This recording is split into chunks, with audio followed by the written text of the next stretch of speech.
যখন হাতে একটা কাজের স্বীকৃতি আসে মনটা খুব ভালো হয়ে যায়। আমরা অনেক আনন্দ নিয়ে ভালোবেসে কাজটা করেছিলাম, দ্যাটস ওয়াই দর্শকের ভালোবাসাটা অনেক বেশি পেয়েছিলাম। আমরা আশায় আছি খুব শীঘ্রই আরেকটা ভালো সময় আসবে আমাদের। যার নাম থাকে তাকে নিয়ে তো সমালোচনা করবে, ইটস পজিটিভ। ভালোটা যেটা হয় সেটা থেকে তো ইন্সপায়ার বেড়েই যায়। ইন্ডাস্ট্রি যদি আমি এখন একটা সবচেয়ে ভালো বড় সম্পদ বলি, অবশ্যই শাকিব খান। এই অনুভূতি সবসময় ভালো লাগার। অনেক খারাপ সময় গেল, যখন হাতে একটা কাজের স্বীকৃতি আসে মনটা খুব ভালো হয়ে যায়। এই মুহূর্তে খুব ভালো লাগছে। As a best promising actress হিসেবে পেয়েছি, বেস্ট অ্যাক্ট্রেস হিসেবেও পেয়েছি আমি, পার্শ্ব চরিত্র পেয়েছি অ্যাজ এ ভিক্টর, অনেকগুলো অ্যাওয়ার্ড পেয়েছি। বকুলপুর সিজন 2 যেখানে আমি নিগার চরিত্র করেছি, বকুলপুর নিয়ে বলে আমি শেষ করতে পারবো না। আমাকে যদি বলে যে এই পর্যন্ত কাজের মধ্যে আমার সবচেয়ে ভালো লাগার কাজ দুইটার নাম বলতে, অবশ্যই একটা গার্লস স্কোয়াড অ্যান্ড আরেকটা হচ্ছে বকুলপুর সিজন 2। নিগার চরিত্র নিয়ে আমি দর্শকের কাছে পৌঁছতে পেরেছি, দর্শকের অনেক ভালোবাসা পেয়েছি। সো আমার সবচেয়ে পছন্দের বাচ্চা বলতে হলে কাজগুলোর মধ্যে আমি বকুলপুরকে বলবো। আর টেলিভিশনের নাটকগুলো তো প্রতিনিয়তই আমরা করতে থাকি। যখন একটা ওটিটির কাজ আসে সেখানে প্রিপারেশনের ব্যাপারটা একটু ডিফারেন্ট হয়ে যায়, একটু বেশি করে প্রিপেয়ার হতে হয়। আর গার্লস স্কোয়াড এত জনপ্রিয় একটা সিরিজ ছিল, সো গার্লস স্কোয়াড যখন করেছি তখন আমাদের প্রিপারেশনটা ডিফারেন্ট ছিল।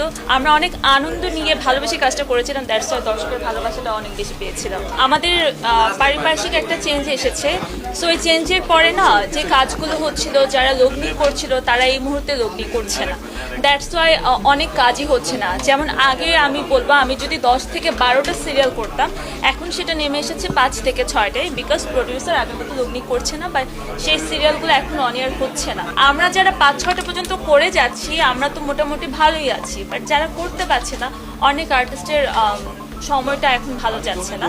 সো আমরা আশায় আছি খুব শীঘ্রই আরেকটা ভালো সময় আসবে আমাদের, আমরা অনেক ভালো কাজ করবো। অবশ্যই ভালো সময় আসছেও, আমাদের সিনেমায় খুব ভালো সময় যাচ্ছে, সেটাও আমাদের একটা ভালো লাগবে। সার্বিক পরিস্থিতি তো ভালো যাচ্ছে না, সার্বিক পরিস্থিতির কারণে হয়তো লগ্নি করছে না, বা যারা লগ্নি করতো তারা হয়তো অন্য কিছুতে নিজেকে ব্যস্ত রেখেছে, এর জন্য হয়তো লগ্নিটা করছে না। আমি অনেক সিনেমার অফার পেয়েছি, বাট আমি কমার্শিয়াল সিনেমাটা করতে চাই না, আমি একটু গল্পভিত্তিক কাজ করতে চাই, দ্যাটস ওয়াই আমার সিনেমাটা এখন পর্যন্ত করা হয়নি। অ্যাওয়ার্ড পাওয়ার লোক বলবো না, সিনেমা তো আসলে বড় পর্দা, সবার একটা লক্ষ্য থাকে সেখানে যাওয়ার। যখন আমার মন মতো স্ক্রিপ্ট আমি হাতে পেয়ে যাবো আমি তখনই সিনেমা করবো। আমি ভালোটা সবসময় এনজয় করি, খারাপটা সমালোচনাও দরকার প্রতিটা আর্টিস্টের। আর যার নাম থাকে তাকে নিয়ে তো সমালোচনা করবে, ইটস পজিটিভ। আমি সমালোচনাটা থেকে নিজেকে পজিটিভভাবে তৈরি করতে চাই, আর ভালোটা যেটা হয় সেটা থেকে তো ইন্সপায়ার বেড়েই যায়। তবে চেষ্টা করি সমালোচনা যাতে কম হয়, সমালোচনা কম। আমি অনেকটা সময় ধরে কাজ করছি, প্রায় 5-6 বছর ধরে কাজ করছি। আমি একটু বেছে কাজ করছি, নিজের মতো ঝামেলা ছাড়া কাজ করার চেষ্টা করছি, দ্যাটস ওয়াই আমার মনে হয় না এখন পর্যন্ত আমাকে নিয়ে কেউ সমালোচনা পেয়েছে। আমি পেয়েছি। আমি যখন প্রথম দিকে কাজ শুরু করেছিলাম তখন আমার সিনেমার অফারই বেশি এসেছিল, বাট তখন আমার ফ্যামিলি আমাকে কাজ করতে সাপোর্ট করছিল না, ওই টাইমে সিনেমা করা তো দূরের কথা। সো তারপর কমার্শিয়াল কাজও আমি করতে চাইনি, আমি আগেই বলেছি ওই টাইমটায় আমি, দ্যাটস ওয়াই তখন করা হয়নি। বাট এখন যদি সাকিব ভাই মনে করে আমি তার সাথে কাজ করার যোগ্য, প্রপার স্ক্রিপ্ট যদি আমার থাকে আমি অবশ্যই কাজ করবো। কাজের ইচ্ছা আছে, সাকিব ভাই ছাড়া কার সাথে কাজ করবো? ইন্ডাস্ট্রি যদি আমি এখন একটা সবচেয়ে ভালো বড় সম্পদ বলি, অবশ্যই সাকিব খান।